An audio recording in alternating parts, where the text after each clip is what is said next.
Okay, hello and welcome everybody. Welcome to our weekly Facebook Live chat. Today I want to talk about a little bit more about student loans. It's a topic that we've covered a lot here on this page. But one thing that it occurred to me last week that we've never talked about directly is actually the biggest problem I see students make with their student loans and how to avoid falling into that trap. So this came up last week around this time. I was invited to give a training on student loans to the Financial Planning Association of New Jersey. It was awesome. We had a great time, really enjoyed digging into some pretty technical student loan topics with the Financial Planning Association, so I thank them for having me. One of the interesting things that came out of that session, at least for me though, was the biggest takeaway that I saw a lot of the planners who were there have from our session. If you had asked me before I went there, I would have guessed that maybe some of the more technical or more unique topics to student loans would have been the biggest takeaway. Things like having income-driven repayment plans, or the different provisions for the student loan forgiveness programs. Things that are unique to student loans, and we're not going to get into that today. If you want some more information about that, there's a link in the video description that will take you to my free ebook. It's about 30 pages on everything you need to know about how to manage your student loan payments. But none of that, like I said, was the key takeaway of this training for most of the people who are there. Instead, the biggest thing that I found, people found to be surprising from that had to do with refinancing student loans. And the reasons that refinancing your student loans is something you should think long and hard about before you actually do it. So I want to talk a little bit about that today, why I think refinancing your student loans is a mistake. Three things we're going to cover. First and foremost, I want to talk about what refinancing your student loans is and why it's a big deal. Second, we're going to talk about why refinancing really is a really big mistake for most student loan borrowers. And then we'll add in some caveats to that later on as we go. But first and foremost, right, what is student loan refinancing? It's really at its core not too different than refinancing any other type of debt. Right? You've probably seen refinancing ads for mortgages on TV all the time. Refinancing involves taking your student loans, trading them in with a private lender, and having them reissue you a brand new student loan in the same dollar amount, but ideally with a lower interest rate. Right? The reasons that people refinance their loans is to get a lower interest rate.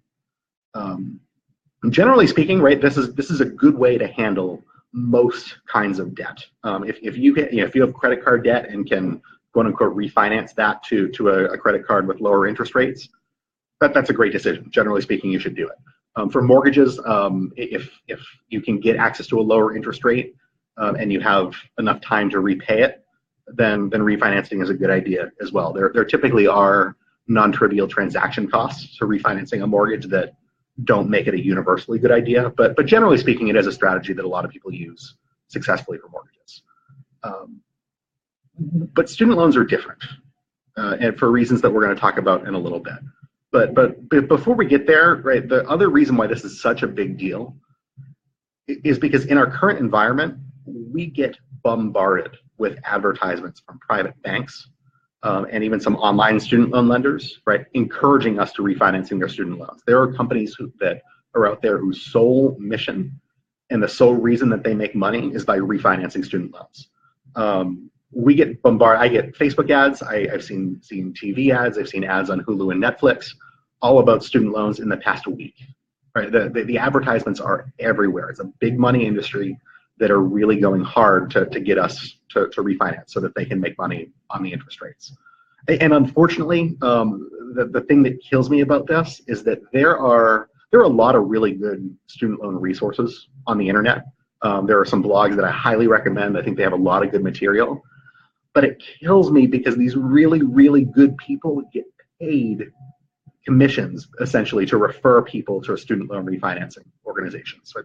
There's a huge conflict of interest between some of these people who I really like and who give out a lot of good student loan information, but get paid to do something that I think is really bad, and it really bothers me, and it's something you need to watch out for. Right? Long story short, refinancing is something that generally is good for a lot of kinds of debt, but student loans are a little bit different. And the advertising is such that it's hard to escape it. And when somebody comes at you and offers a 1.5% lower interest rate for your student loans, It's a really hard thing to turn down. It really can be very tempting.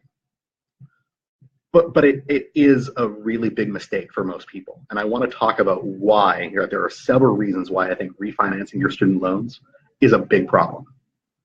First and foremost, it has to do with the interest rate themselves. Like I said, right, the advertising shows that you're going to get a lower interest rate if you refinance your student loans. The problem is that they tend to be almost universally variable interest rates. Variable interest rates are interest rates that fluctuate up and down with the interest rates in the market. So while interest rates might be 5% today, if the interest rates go up to 6% a year from now, you're going to be paying more interest than you are today, right? That's the nature of variable interest rate loans. And almost all privately issued loans, and really all of these refinance loans, are going to have variable interest rates, right? Right now, interest rates are relatively low, but they're rising, which means that the offers that they make to refinance look pretty good, but over time, they're going to become less and less attractive if interest rates continue to rise, as we expect them to. Federally issued loans, which are the most common type of student loans out there, it's the kind that are issued in financial aid packages, for example, are fixed rate loans, right? The rates vary from year to year when they're issued. But so you might have, if you have 4 different student loans, one from each year of college, you may very well have 4 different interest rates, but they're fixed. They're not going to change going forward, right? So even, long story short, the first reason I think that refinancing is a mistake is that the interest rate advantage is not necessarily permanent. And in fact, in today's environment, as of February 2018, I'm expecting that it will be something that looks less and less attractive over time as we expect interest rates to rise. So long story short, right, there is an interest rate savings now. I don't anticipate it's going to hold for very long. I think the interest rates are going to go up, and these refinance loans actually will start to cost you more over time. But honestly, that's not the reason to avoid refinancing your student loans. The first and foremost, the reason not to do it is because federally issued student loans that you get through a financial aid package, for example, are very flexible student loans. And as soon as you refinance those into privately issued loans, you give up all flexibility that are associated with the loans that you have now, right? Federally issued loans have a lot of benefits, right? There are a couple different kinds of loan forgiveness programs.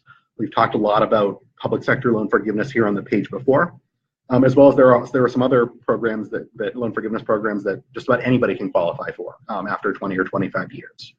If that's something that interests you and that you would qualify for and that you're looking to go for, the second you refinance your federal student loans, you lose the ability to participate in those forgiveness loan programs. So again, I'll say that one more time because it's really important. People who are seeking public sector loan forgiveness or any other kind of loan forgiveness, you lose the ability to do that the second that you refinance your student loans. Right? You give up that benefit. And there's a lot of other benefits that you would give up as well, quite frankly. If you are thinking you might want to go back to grad school in a few years for whatever reason to pursue a different career, federally issued loans, which is the kind that most people have, at least at first, you have the ability to defer payments if you go back to school. You have the ability to stop making payments until you go back and have a job. The second you refinance your student loans, you lose that ability. You need to continue to make your monthly payments even if you go back to school. Similarly, federally issued loans have access to a variety of income-driven repayment plans. If you either don't make as much money as you'd like to, or if you have just a really large loan balance, you can cap your loan payments for federally issued loans at a certain percentage of your income. Private loans don't have that, right? So certainly if you're in one of those programs now, it's absolutely a mistake for you to refinance your loans if you want to continue staying on that program going forward. But even if you're not on it now, and you hear that income-driven repayment plans are a reason that you might want to stay, and you think that doesn't apply to me. Why is that a reason to stay? Right? Unless you have a crystal ball and know exactly what your future is going to look like, it might apply to you later on. If you were to change careers 3 or 5 or 7 or 8 years from now, you might be making a little bit less for whatever reason, and you might want to be on one of those plans then. And if you refinance, you won't be able to. Or really, more importantly, what happens if you get laid off? Right? What happens if you lose your job? If you have federally issued loans, you can suspend payments. You can't as soon as you refinance. They expect you to pay every single month. And by the way, if you already are on one of those income-driven repayment plans, if your payments have been so low that you're not even paying off all the interest that's due every month, that builds up over time, right? You know, for people who make the standard monthly payment, they pay down principal and interest on their student loans. But if you're on an income-driven repayment plan and you are paying such a small amount that you're relative to your loan balance that you're not even paying off all the interest that's due every month, that's accruing in the background. It's building up because you haven't paid it. And the second you refinance it, it gets added to the principal balance of the loan, right? The amount you have outstanding in loan principal goes up if you refinance them and you haven't been paying off all your interest every month for one reason or another. It's a way to basically systematically make yourself pay a lot more in interest over time by refinancing a loan that you haven't been paying off all the interest with to begin with because you're on an income-driven repayment plan, right? But that's a big deal, and it's one that typically isn't explained to people when they go to refinance. Two other reasons why I think it's a mistake.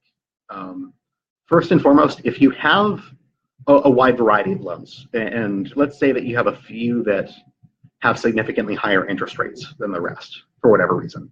Right now, you have the ability to pay off those early, right? You can redirect some of the money you want to pay down your debt to some of the higher interest rate loans, which if you pay them down quicker, you're going to save money over time by not paying the interest on those high interest rate loans. If you refinance all your loans into one loan, you can't do that anymore, right? You lose the ability to target some of those payments to pay off your debt as quickly as possible, which can be a problem for certain types of people. And relatedly to that, when you refinance, you get issued a brand new loan, right? You trade in all the loans you have to date, you get issued a brand new loan for the same dollar amount. But it's a brand new loan, which means that they reset the terms of the loan. So let me give you an example. If you've been paying your loans for 4 years, and you're on a standard 10-year repayment plan, you have 6 years left to make your payments. If you refinance it, they're likely going to put you into a brand new 10-year loan, which will mean that your monthly payments will go down because, again, ideally you're going to have an interest rate benefit and you're spreading the amount you owe over a longer period of time, which means that even though you did it to save money on the interest, you're going to end up paying a lot more interest over time to spread out the loan term. Particularly for people, this applies for people who have already paid off their loans for a certain amount of time. You're going to pay a lot more interest over the life of the loan by extending the payment plans out, which can be a problem. And finally, right, all of these issues, right, losing loan forgiveness, losing income-driven repayment plans, having higher interest rates if your accrued interest capitalizes, paying your loans off over a longer period of time, it can't be undone. The second you refinance a federally issued student loan, it's refinanced for good. There's no reversing it. Which again, if you are looking to be on one of those income-driven repayment plans or are seeking public sector loan forgiveness, if you give it up, you can't undo it. Once you make that decision, it really and truly is done for good. Again, they don't explain that to you when you go through the process to begin with, but it really is something that you need to be aware of before you decide to refinance your loans. Now, a few caveats to this, because I don't tend to like to give just blanket advice. You should or should not do this, because it can vary on your circumstances a little bit. One exception to my statement that refinancing your student loans is a bad idea is that if you already have privately issued student loans, if you have student loans that you're making monthly payments to Discover or Citizens Bank or any one of these private banks, refinancing them in that case is okay. I'm okay with you doing that there, right? It's the federally issued student loans, which are most of the student loans that are out there, that you really shouldn't refinance. But if you have private loans already and you're positive that they are private loans and you can find an interest rate savings by going elsewhere, that's okay. If you have good credit, then you may, and you have better credit than you did when you initially took the loan out, that could be okay for privately issued loans only, right? I would think twice, 3 times, 4 times about refinancing your federally issued loans, but private loans you could get away with. And then finally, the second caveat, and really it's something that I find people tend to get a little bit confused about, is another term that's related to refinancing called consolidation, or consolidating your student loans. Consolidating is different from refinancing, and I probably will do another one of these videos specifically about student loan consolidation at some point down the future. But consolidating your loans is not through privately issued banks. It is a federal government program. So, consolidating your loans involves exchanging your federally issued loans for a new federally issued loan. There are some legitimate reasons to do that. It's not done through a private bank, so loans tend to keep a lot of the flexibility that they had before. Some of the fine print and the different specific options that are available can change when you consolidate, but that's actually the reason you'd want to do that. And like I said, I'll walk you through that in a little bit more detail another time. And if you have questions in the meantime, download that student loan ebook in the link description, and that'll walk you through how consolidation differs from refinancing. But long story short, refinancing I don't recommend for federal loans. Consolidating can make sense in the right circumstances. You do need to be careful with that, and that's something we should talk about if you are looking to consolidate some of your federal loans. But at a minimum, just don't refinance them unless you're absolutely sure it's the right thing to do. Long story short, like, low interest rates are nice, right? Everybody likes to pay low interest rates on their debt. But for student loans in particular, interest rates are only part of the picture. You need to keep into account these other factors that are unique to student loan debt, specifically issued by the federal government, like loan forgiveness, like income-driven repayment plans, like the ability to defer payments, and so on.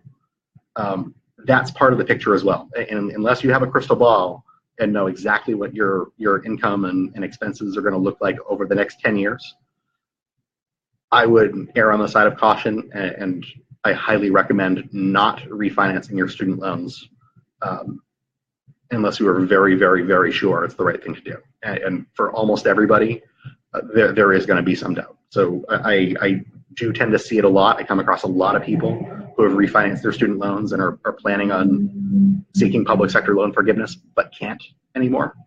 It's a big mistake. The advertising is targeted to us everywhere. It's incredibly common, and I would just I beg you to be very careful before you decide to refinance your student loans. So anyway, I hope this was helpful in terms of thinking about how to approach student loan debt. We do these broadcasts every Monday at 8 p.m. Eastern time. Thanks so much, and have a good day, everyone.